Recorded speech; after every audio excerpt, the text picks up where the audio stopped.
a wise man once taught me that anything you can do in someone's home that takes less than 20 minutes and less than $20, you do that for free, and that's your wow factor. You know, say you're walking through and you're saying, okay, so we got this light switch here. This operates the fan. This is how the light in the fan turns on. This is, you know, the speeds that it runs on. You can see that it's high speed and then it's not wobbling.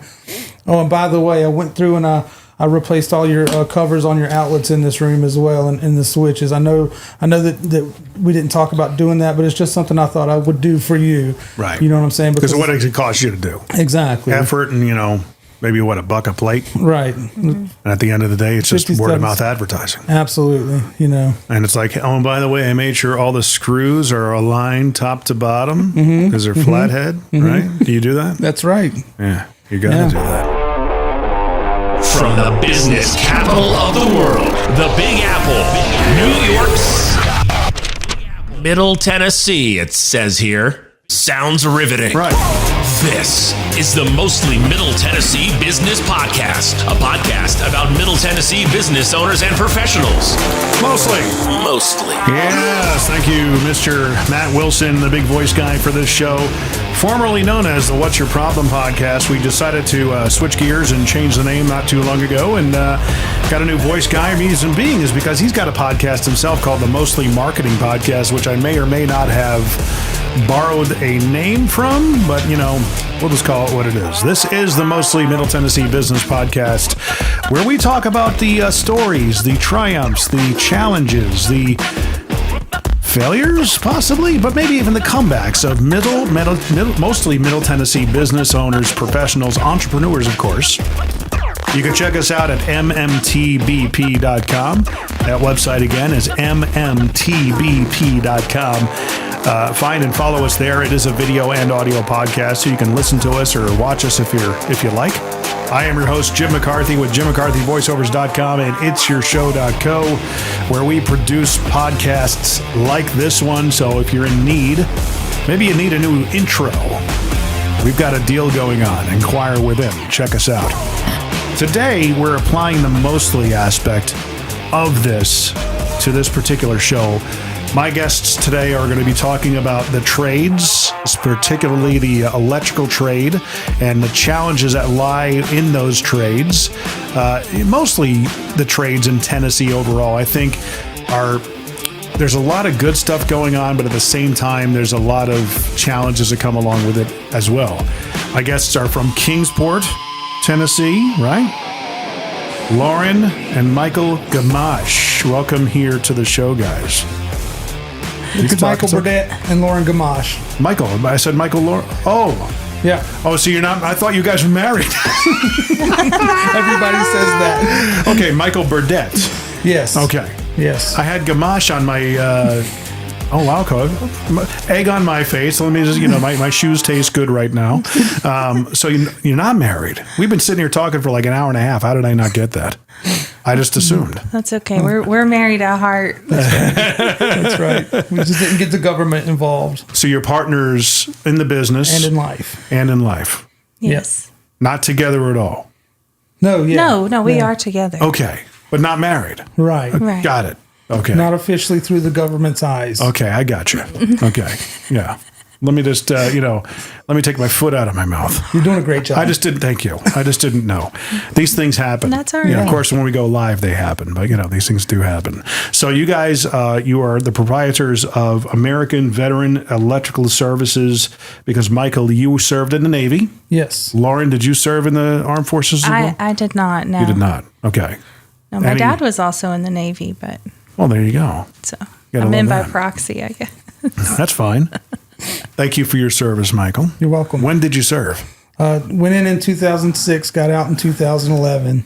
Okay. So you spent some time there considerably. Yeah. And you got into the electrical trade, you were saying before, because you were working at Home Depot, Lowe's, those types of jobs. Mm-hmm. You had a buddy of yours who needed help on a job. Yep. He was an electrician. Yep. And you just tried it out and said, hey, this is kind of cool. Absolutely. Right on. So it's like a weekend type of situation. He just needed some extra help. And, I said, I've never done it, but I'm mechanically inclined. I can follow directions. And it just went from there, I worked with him. He only did it part-time because he worked full-time for the local gas company. Right. He had a kidney failure, and the gas company paid for all of his medical bills and stuff like that. So he was kind of afraid to strike out on his own because he wasn't sure that he could bring in enough money to pay for his medical bills and stuff like that. Mm-hmm. So I went from working with him, doing kind of service work and stuff like that, to going and doing new construction with another local company. So you started your journey with him, got your teeth cut with a bigger company, a little bit more established. Mm-hmm. Maybe they had a little bit more educational procedures, protocols in place. Absolutely. So they helped you to go from the apprentice to journeyman, that kind of thing, correct? Right. And then you eventually had to get your license, I would imagine. Right. Right. So one thing that a lot of people don't know is that most electrical companies have an electrical license holder. Right. And then the technicians who are out in the field are not licensed. They're just covered under the umbrella of the company. Absolutely. Right. Absolutely. So I didn't get my license initially in South Carolina. I did eventually get my license in South Carolina. Mm-hmm. Was it reciprocated generally through some of the states? Right, yeah. Mm-hmm. They have reciprocity degrees of Tennessee, North Carolina, a couple of different states. Some of the states you do have to take the business and law portion of the exam to get the reciprocity, but only half of the exam and not the full 2 portions of it for the master. This is so you're a master holder? I'm not in Tennessee. I'm not. No, Okay. sir. In Right. South Carolina, you are. Yes, sir. I was. So it's expired now. You're an LE here. Actually, Lauren's our license holder. Lauren is the LE. Absolutely. You went She's and the took the brains test. and the beauty of the operation. I took the test, Jim. I did. I took the test, and I just, it's in the field. This is one of the challenges of being an electrician in the field. You're looking at 120 volt, 240 volt, 3-way switches, stuff like that. 3-way switches bake my brain. They are the bane of my existence. Right. Not this guy. Yeah. I tell I've had a couple of new It's guys. the only 3-way that's not fun. Sorry, but Point Jeff. Thank you. All right. All right, moving on. Well, one of the things we're going to not get out of the way, we're going to put out there, we do something called the Dad Joke Challenge, which is a sponsored feature of the show. I'm going to raise my laptop. I'm going to look like I'm rude, but so I run the jokes off the laptop, and I'll try and peer around to look at you, Michael. The Dad Joke Challenge is brought to you by Trade Bank of Nashville. Trade Bank might be something you guys look into as well, because if you are a business that's got, services or products, maybe the products are growing some mold, languishing on shelves, and things are a little slow, or you're a service business that is curious about doing trade in a formal, proper way with protocol and procedure, Trade Bank is a good idea to look into, because you could trade with other businesses that do Trade Bank. It's like tapping into an alternate economy almost. So if you, go out and you do some jobs on trade, maybe things are slow, you just need to stay busy, maybe keep your talents and your experience sharpened. It's a good way to kind of do that, but also gain trade dollars that you can use for other things. Maybe you need phone system work. There are phone system vendors on Trade Bank that you can trade with that will help you establish your business. Maybe you need a paper vendor, things of that nature. Printing is a big thing. Maybe you just want to go to the local coffee shop and they take Trade Bank and use trade dollars for that. So it's really kind of cool, and you're always trading it based on what you pay. So only, if you could spend 30 cents to get a full $1, that kind of thing. Make sense? That's awesome. And Trade Bank of Nashville the proprietor is Mr. Ed Fox, and he's a big dad joke aficionado. And I always tell people that listen to the podcast in and around Nashville, if you want to reach out to Ed, he is ultimately available, and he loves going to coffee. He loves meeting new people, especially in lunch and stuff like that. Reach out to him. You can't miss him. He's a tall guy. He always wears a hat.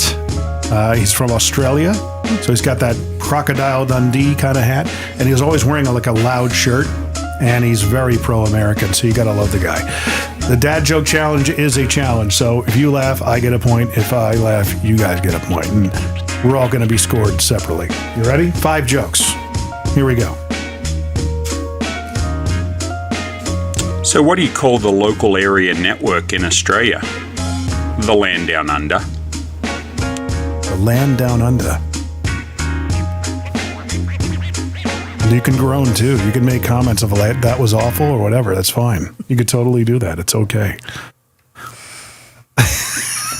Nothing. I'm trying so hard. Are you laughing at the joke or the awkwardness I don't know. All right, joke number 2. Did you hear about the guy that fell into an upholstery machine? He's fully recovered. I knew it was going to get you. I tried.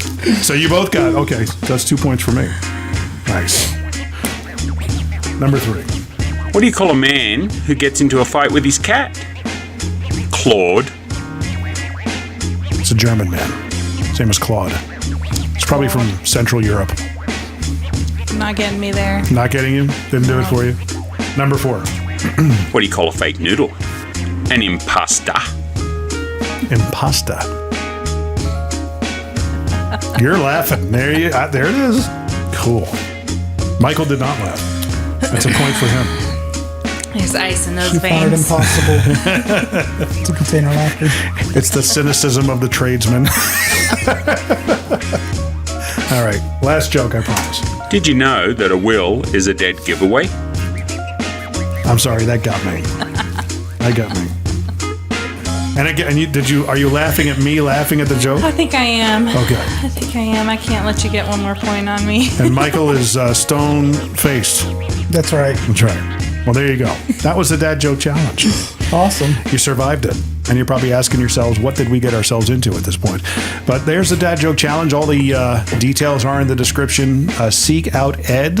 Let him know that you heard about us on the heard about him on the show. He's really is a great guy. Just to even get to know and everything. Very willing to help other people. Just a decent human being. And off we go. We're going to continue on with our content here with all things Avis. Avis, right? That's right. Is that one of the names that you guys got? You know, Avis, however you want to pronounce it, as long as you give us a shout. If you have an electrical need, then call us whatever you'd like. Now, you guys went up and down the coast. You before you landed in Kingsport, you started out in South Carolina, you said. Were you there as well, Lauren?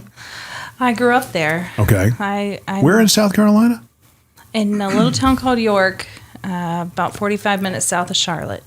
Okay, so that would be considered the upstate? Correct. That's it. I'm like asking yourselves, how does he know it's called the upstate? That's good. You know your trivia. You know, well, I used to have to do radio station imaging for a station in Spartanburg. That's what it was. That's Very nice. Yeah. where my family's from. Yeah. Is it? Simpsonville, yeah. And they part of their language was always, we're rocking the upstate or whatever they said. So you guys, did you meet there in South Carolina? No, we didn't. We actually grew up about a mile away from each other and never once crossed paths. Oh, wow. Not that we remember anyway. Right. Right. Yeah. Well, how'd you guys end up meeting? I reached out to her online. We were already connected on Facebook because we're both from the same small town. Right. You know, so everybody's friends with everybody else from that small town, so everybody can talk about each other. Right. But we don't talk about anybody. Of course not. But yeah, so I was starting Alpha One Defense Company, which is I was doing concealed weapons permits classes, home defense classes, and things like that.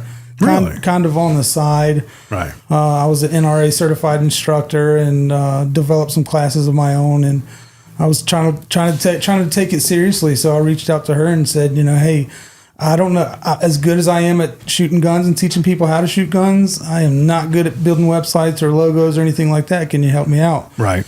So she did. She put a logo together for me, and it had a lot of layers and a lot of components that we talk about in self-defense and home defense and stuff like that. And I thought it was really cool. So whenever I left working for someone as an electrician to being an electrical business owner, I naturally reached out to her again and, said, help me again, because as good as I am at twisting wires and petting dogs, I'm not very good at doing websites and creating logos. So right. She just took my words and turned it into Avis, so. And your background, Lauren, was in the marketing world?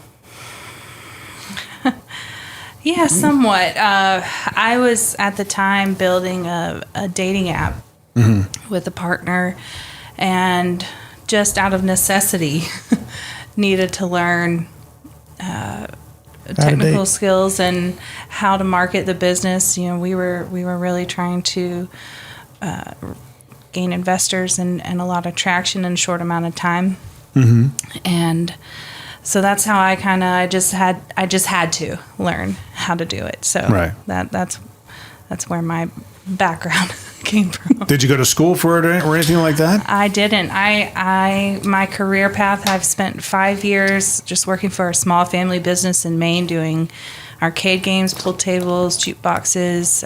Like making them or selling them?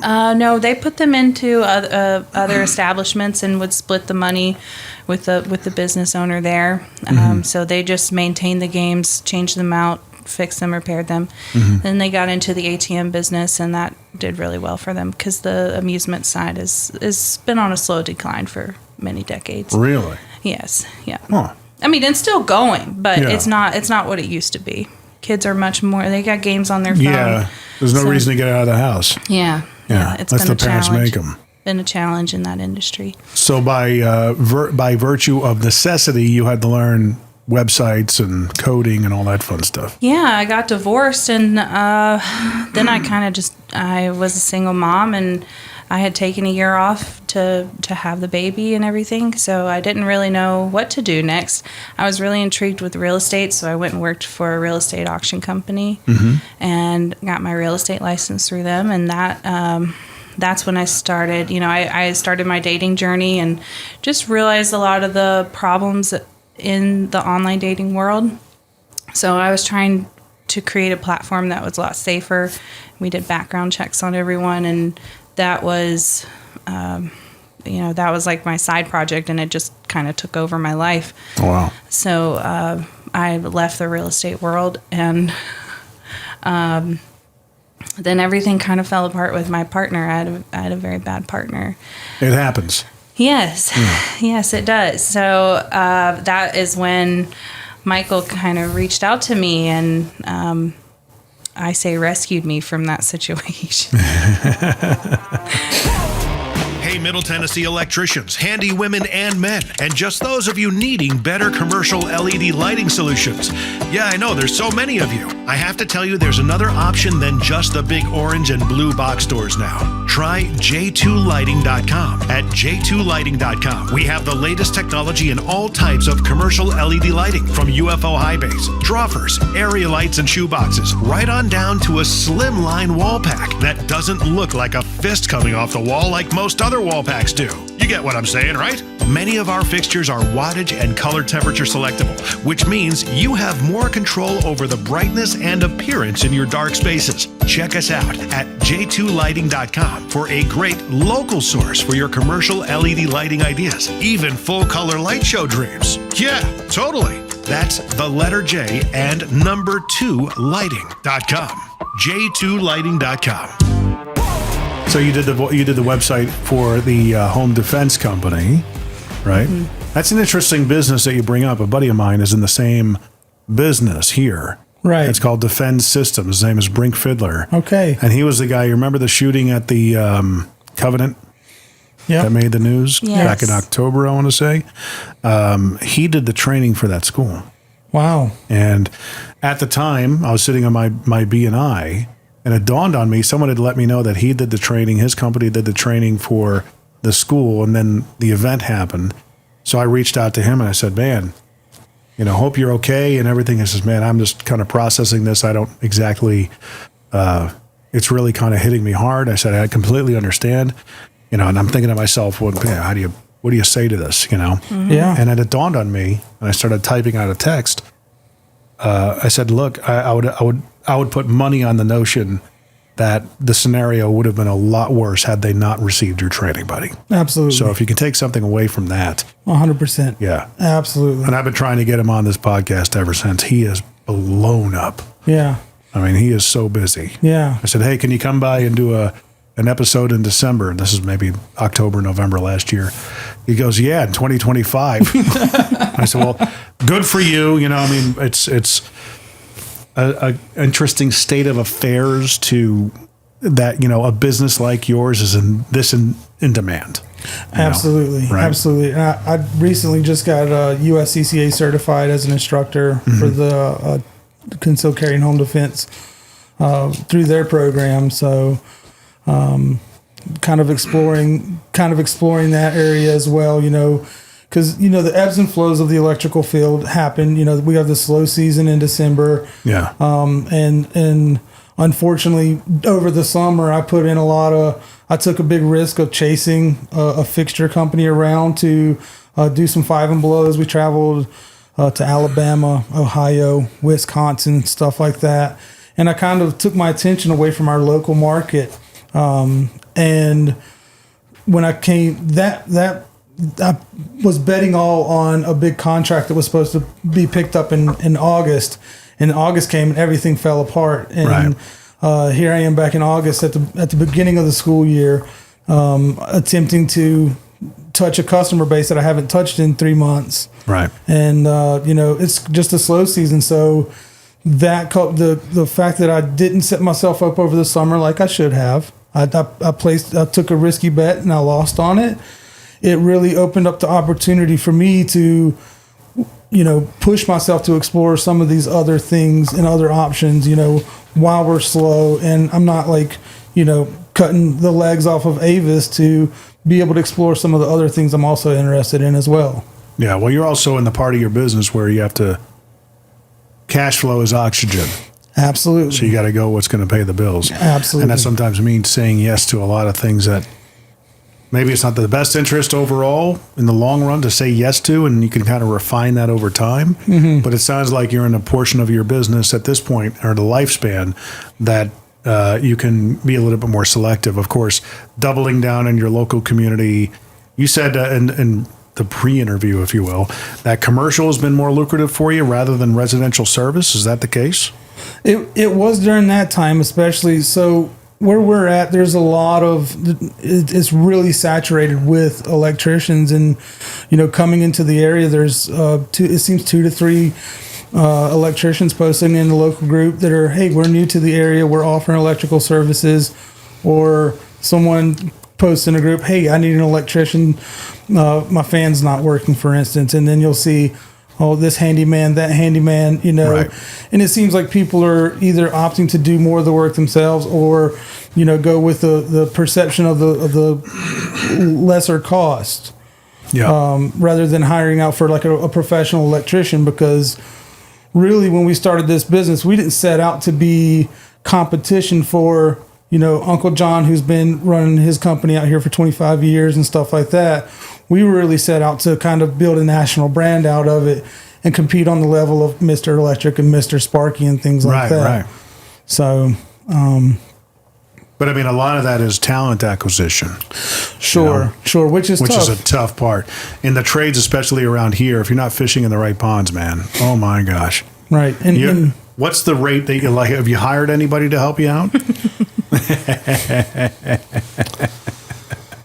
Boy, have we tried. Boy, have we been fishing in the wrong ponds. Yeah, it happens. It's not you. Trust me. I've been in this role before, and you got to go through about 15, 20 people to find the one. Right. And when you do find the one that hits, that checks all those boxes, we had a guy who was hungry to learn, sunk his teeth into the business, was good at it, was clean, he was efficient. We just had to work with him on pricing and things of that nature and help his sales game. He was great in front of clients. Everyone loved him. It was like just a perfect storm. Sure. And that's tough to find, man. Yeah, no doubt. And it's, you got to be grateful for guys like, Mike Rowe, who's out there championing the trades again. Absolutely. Absolutely. It's so important. Yeah. Because So and kids need to know that it's okay to go into a trade. When I came out of high school, it was, if you go to, you're relegated to a trade if you didn't go to college. That's how the narrative was shaped. Sure. And that's what I did. College didn't work out for me, and it relegated me to a trade, which wasn't really in my blood. I was good at it. I just knew I had to do it was something in me that I knew I had to do something. I was meant for something different. And I ended up being radio. So it was still a great experience for me, though. Yeah, no doubt. And at the time, I worked for, I guess it was different in that area because I worked for established companies that were also really tied into the local trade school. So they were pulling talent out of there and shaping them to how they wanted to see them. Sure. Which I guess is kind of, have you guys thought about doing that with a local trade school or anything? There is the TCAT. They've got the TCAT up in Morristown and Rogersville. And the program they teach at the TCAT is an industrial electrical program. So these guys are in there learning motor controls and... Which is tough. And what do they call the P...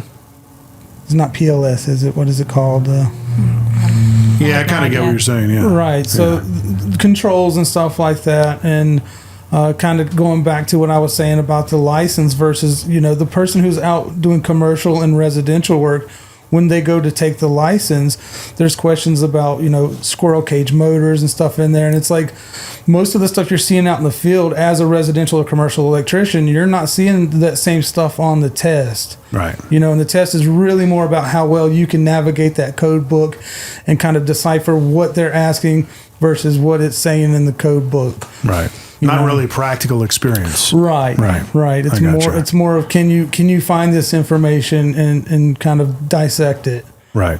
So in the local, have you guys really drilled down into making yourselves more known?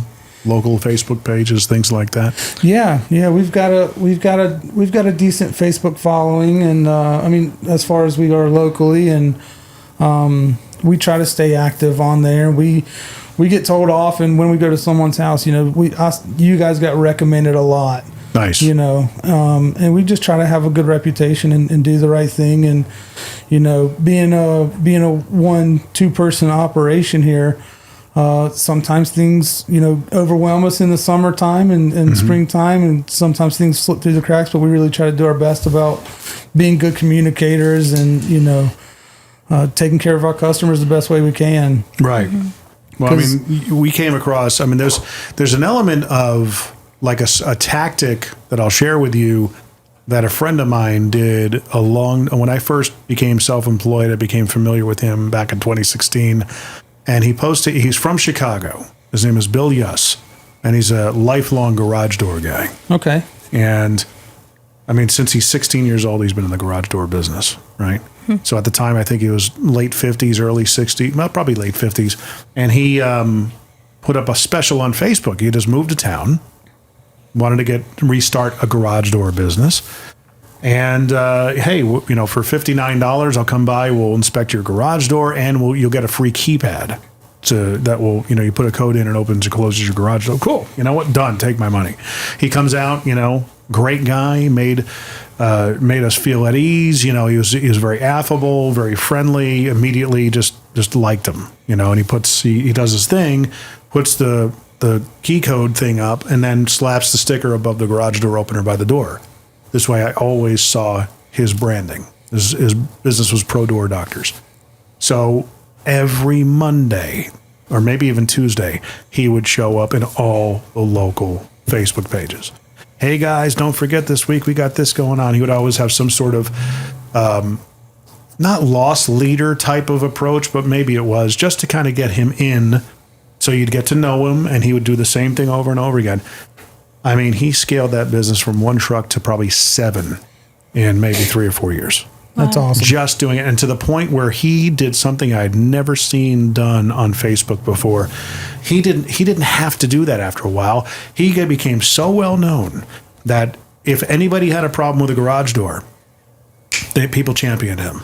Bill Yuss, Bill Yuss, Bill Yuss. It wasn't his company. It was the name. So like even in your situation, Michael, it might just be you. Maybe, the company, of course, will get the notoriety, but there's nothing about something about a personal brand that's powerful. Sure. Aligning it with that category. So every single time someone needed garage door problem fixed, his name would come up not just once, but numerous times in the comments.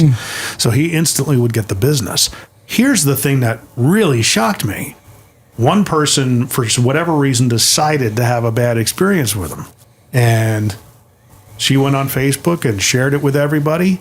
And everybody came out of the woodwork to his defense. Wow. He didn't have to say a damn thing. That's awesome. What is that? That's what you want. Yeah. You know what I mean? Yeah, that speaks volumes. It really does. And that's it's not brain surgery or rocket surgery, as I say, to get that kind of an effect. You just do a good job. You show up on time. You're clean. You get the job done. You price it fairly, and you leave them happy. Right. Right. Right. It's not that hard. Right. Well, in theory. A wise man once taught me that anything you can do in someone's home that takes less than 20 minutes and less than $20, you do that for free, and that's your wow factor. You know, say you're walking through and you're saying, okay, so we got this light switch here. This operates the fan. This is how the light in the fan turns on. This is, the speeds that it runs on. You can see that it's high speed and then it's not wobbling. Oh, and by the way, I went through and I replaced all your covers on your outlets in this room as well, and in the switches. I know that we didn't talk about doing that, but it's just something I thought I would do for you. Right. You know what I'm saying? Because what does it cost you to do? Exactly. Effort and, maybe $1 a plate. Right. And at the end of the day, it's just 50 word of cents. mouth advertising. Absolutely. And it's like, oh, and by the way, I made sure all the screws are aligned top to bottom because they're flathead, right? Do you do that? That's right. Yeah. You got to do that. Yeah. So moving on, you guys also, I came across Lauren first because here at J Squared, we've got something called J2 Lighting, where we're kind of, being that we're a lighting manufacturer with the Magnitude line of RGB full color lighting products, cheap plug. J2 Lighting was kind of a natural fit because that's what a lot of our business and even our experience kind of comes from, is the LED lighting world. In the conversion section. So commercial industrial lighting was kind of an expertise of ours. And we started an online store, an e-com store. You can go there right now. It's at j2lighting.com if you need commercial lighting. And I reached out to you because you started a page, Lauren, called Tennessee Electricians. I had presumed it was here locally. And I thought you guys were, local to Nashville. It was a surprise to me that you were in the northwestern or northeastern part of the state. How did that come about? Why'd you do that? Well, we did that because when we started this, we really had big dreams of eventually franchising and really growing this brand and this business. We felt like we could give great opportunities to veterans. We had the idea of starting a nonprofit and all kinds of things. So we started the group to just connect with other electricians in Tennessee and see if we could just meet the local talent, I guess. Right. Kind of plant seeds if they want to have. So as a franchise model, you guys would provide logistics, procedures, systems, maybe some back office. Is that the idea? Yeah, marketing, absolutely. all Website that. marketing, coaching, support, Business in a box they could take and start in their own backyard. Absolutely. Exactly. Because as an electrician turned business owner, I've learned that there's a lot that comes with running a business that as an electrician you don't learn, because I find what happens a lot of times is you have these electricians who go out and they're running their own van for a company and they're saying, oh, I can do this. I can, I can get a van. I can, and then once you get into it, you're thinking, holy cow, like this is, what did I do? I'm drowning now. I can't keep everything together. And then you hire people and then that comes with its own set of problems. And now you're trying to figure out how to do all of this. Wouldn't it be nice to have someone to call on and say, hey, have you ever experienced this before? Can you help me out through this? Or be on a weekly coaching call with us, as the franchisor, saying, hey, this is what you need to get done this week. How's that employee doing? Are there any red flags? How can we help you? You know what I'm saying? Having that type of support system, I think, would mean the most for our franchisees if we were to do the franchise. Right. And how long you guys have been a company with AVES? 3 years now. Okay. Yeah. Would you agree that the runway to get a business off the ground is probably going to take about 5 to 10 years? Yeah, absolutely. Yeah. That's about what a lot of people that I've had in the podcast agree on. It takes about that long. And just about anything, even when I sold cars, a lot of people said, look, it takes about 5 years to get that flow of customers going, build your book of business. they come off of lease, you can get them into another car, that kind of thing. That seems to be the yardstick, with any given business, about a 5-year run. And a lot of people go into it, like what you said, to your point, hey, why should I make all the money for the owner when I can just do this myself? Mm-hmm. And that's, if you've ever read the E-Myth, you ever read that book? Mm-hmm. Absolutely. The technician, the manager, and the entrepreneur. Yep. Yeah. You end up owning a job. Yep, exactly. That's exactly what a lot of these guys do. Yep. And we see it too. Is we've got 60-year-old electricians and plumbers out there who can hardly keep going in their job, but then they can't retire because they didn't build, a foundation they didn't build on top of that foundation to have something that could carry them into retirement. Right. Well, they anticipate they can sell the business and cash in for a large amount of money. And I've had people on the podcast before, guys who help business owners structure their business for sale at some point. He says the most heartbreaking conversation he has to have just about every single time is your business isn't worth what you think it is. Right. Because it requires you. Mm-hmm. We ourselves in a previous organization had an opportunity to buy another lighting company that did lighting maintenance. Mm-hmm. And the guy who was selling it had all the relationships. And I said, okay, it's not with the company. So if it's interchangeable, if we step in, your customers aren't really going to know. Oh, no, they all know me. I said, well, I'm not paying you $850,000 for that. Of course not. No, your price just went down because are you sticking around for a couple of years to help us, blend this in? Oh, no, I'm out. Well, so are we. We're not buying you then. Yeah, that's just not happening. Right. And it was a hard conversation that he had to have with his business broker, because he didn't set it up right. So a lot of trades are like that. I mean, even the voiceover industry with what I do, it requires me being here. Right. So you guys also are you still moving forward with that model, franchise model?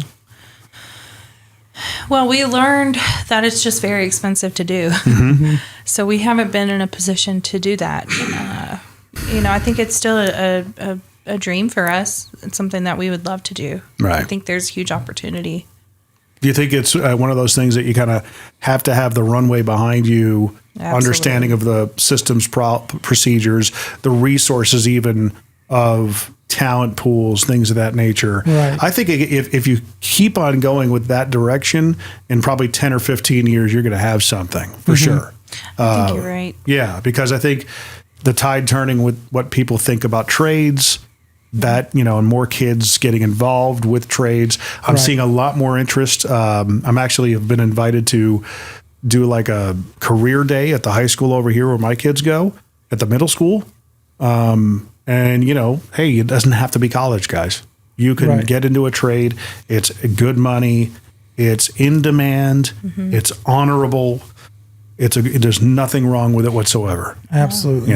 Absolutely. And the last I checked, guys, there are a lot of TikTok channels with like the trades on it and like people showing you how they do things. And I mean, if you look at a true electrician's expertise, it's almost like an art. It is. Right? You see somebody bending the conduit and stuff like that and making them all go parallel to each other.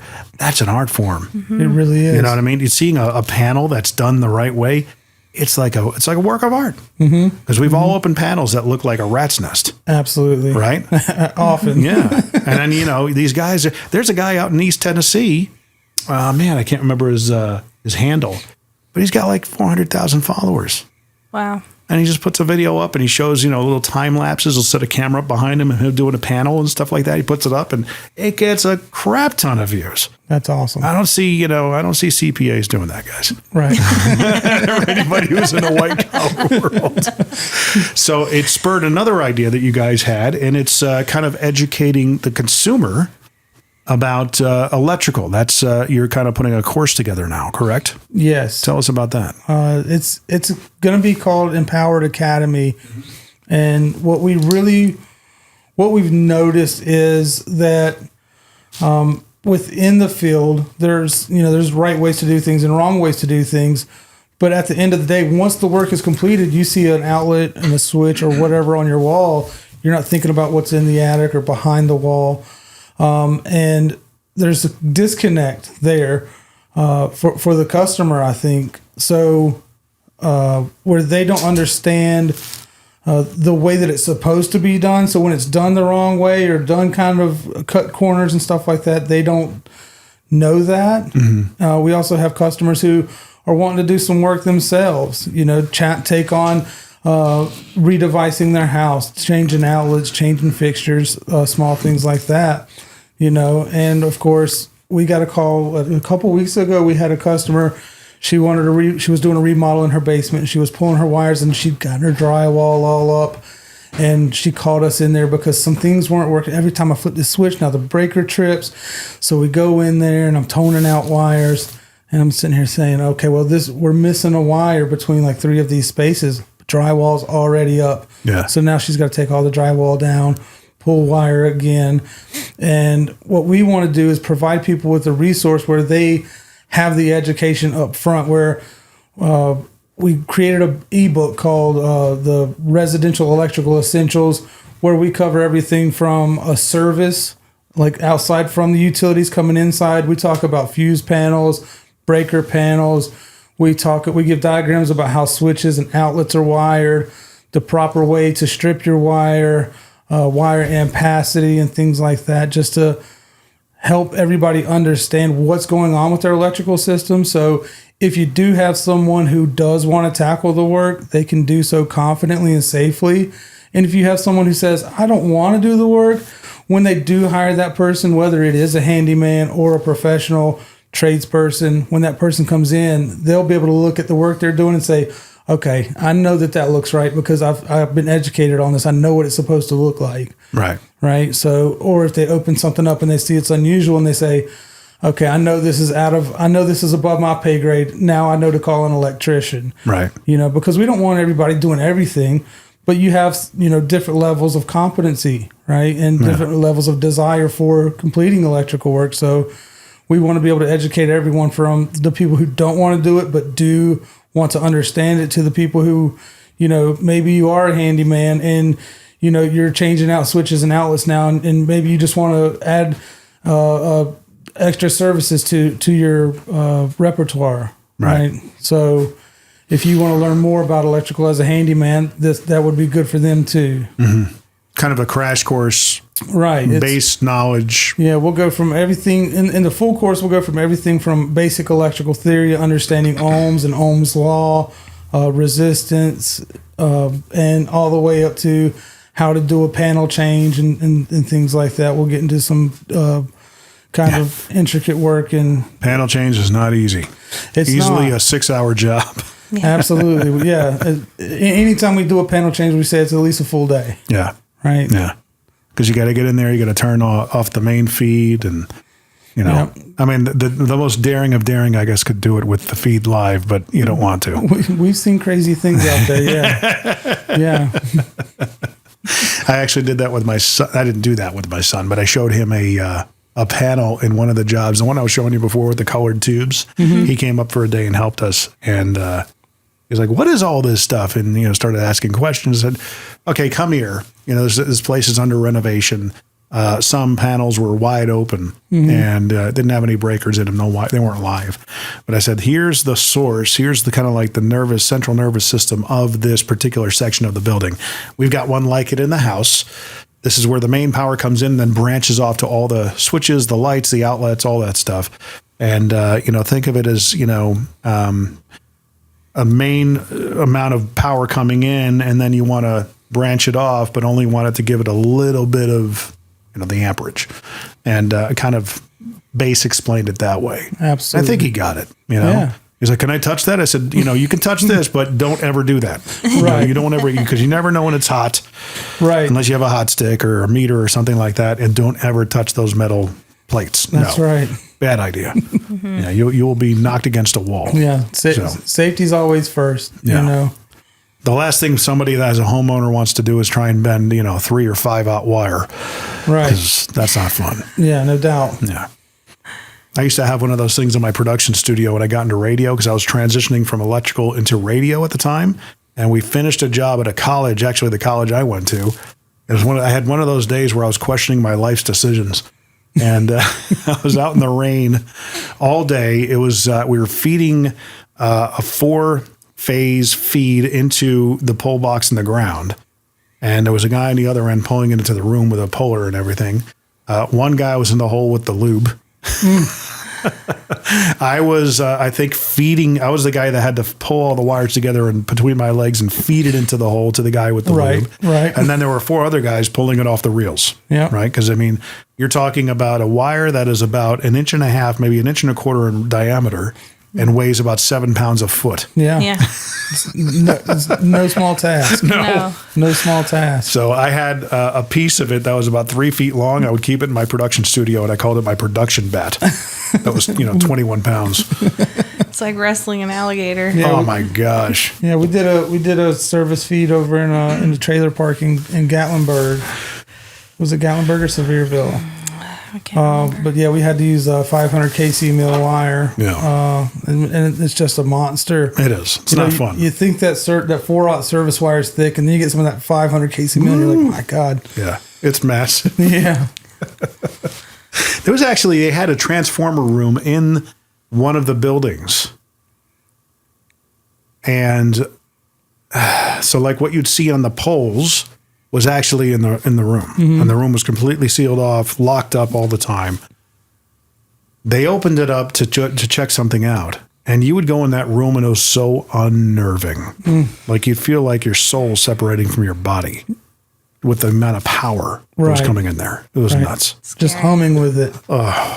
Very off-putting, So moving on, what have you guys, how do people reach and find and follow you and all that fun stuff?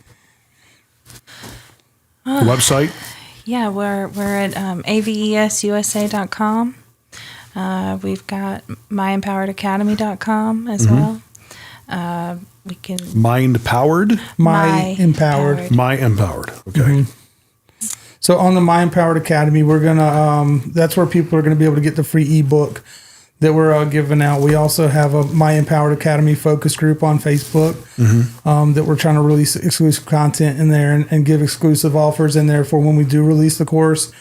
And on the My Empowered Academy website, we're hoping to host the courses on the website there so people can do a student login and come in and kind of progress through the course that way. It's going to be, we've got 12 sections to the course right now. So we're in the stages of recording the first section of it. So it's all pretty exciting, Nice. because people are already out there doing the work. There are, one thing that we got into the local Facebook groups and we said, hey, if I put together a free ebook about doing residential electrical work, who would be interested? So you did a little market research. Yeah. Okay. Yeah. So we got a lot of good feedback. A lot of people saying, oh, please let me know when you're doing this. Are you going to do it live? Are you going to do it local? How much is it going to cost? This and that. Asking lots of great questions. And yes, you'd have an electrician pop in there sometime and, oh, I think this is a terrible idea and so on. And I'm like, and it's only because, the customer will now know what you know. Yeah. And that empowers the customer, to not get taken advantage of, and B, to be able to save some money. And the way that Lauren and I have always looked at it, we've told all of our customers, hey, if you want to change out your light switches, if you want to, do this or that, if you feel comfortable doing it, do it, and call us when you're uncomfortable. Right. Just trust us with the stuff that you don't Even know. if you want us to come and check it out before you power everything on. Absolutely. We actually just did that for a customer. We call it the Inspect and Connect services, where the customer wired up his own garage, and we came out there and we took a look at everything that he pulled, nailed up boxes, pulled all the boxes, had a sub panel in there. We checked the wire, made sure everything was the right size. And then he put his drywall up, got his drywall up. We came in, looked at his outlets that he had installed, looked at how he got his wires on his panel, and we landed the wires on the panel, in the sub panel, and in the main panel, turned everything on and checked it, and he saved a lot of money. Instead of hiring someone out to do all the work, he did the work, and we came in and made sure that everything looked good and was correct. It's almost like as you're talking, I hear and see things in a certain light. Like in this case, Avis USA, AVESUSA.com is the master brand. The veteran aspect is certainly appealing and has a lot of power and differentiation to it, especially if you start, maybe seeking out other veterans to work with you. Right. Fully veteran staff, that kind of thing. But, if you had like a positioning statement with empowered in it, hey, because there's so many themes there, power, all that stuff. But it's like we want to make sure you're in the know. If we're coming out and doing a job for you, we'll explain what we're doing. Absolutely. We're going to empower you with the knowledge to let you in on what it is that what we're doing. Even if you want to shop around, we're going to show you, okay, when you do shop, make sure they're going to do this. Make sure they're going to do this. Make sure you're going to staple the wires up. If, they're going to punch through the back of a box for a switch or something like that, just know that's not the right way to do it. Right. All right. We've seen a lot. We know a lot. There's a lot of handymen out there that are doing electrical work, which they shouldn't be doing. And they know that.